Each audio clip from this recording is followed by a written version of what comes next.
Anak saya buat salah apa cikgu? Anak pakcik bawa buku Avon dekat sekolah.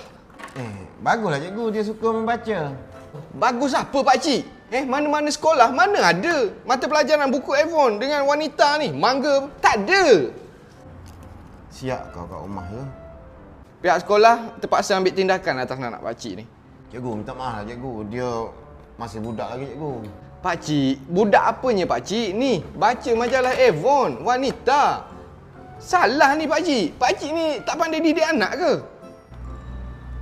Dekat rumah ni ada siapa-siapa baca buku Avon ni ke? Tak ada.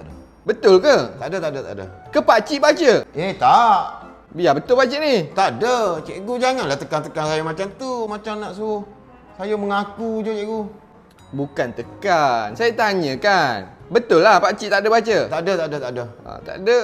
Macam ni lah pakcik. Pihak sekolah ambil tindakan atas anak pakcik ni gantung baju dekat sekolah. Jadi dia datang sekolah tak boleh pakai baju. Jadi kami dah buat keputusan. Pakcik kena sign dekat sini. Dekat sini. Dekat sini satu. Ada pen dah? Ada. Kenapa buku teks ada dalam beg ni? Ayah, ini buku sekolah adik. Ini beg adik dah. Ni beg ayah. Kita tertukar beg rupanya. Cikgu, minta maaf cikgu. Silap beg cikgu. Tertukar beg? Tertukar beg cikgu. Jadi Maaf cikgu. Cikgu, sorry cikgu.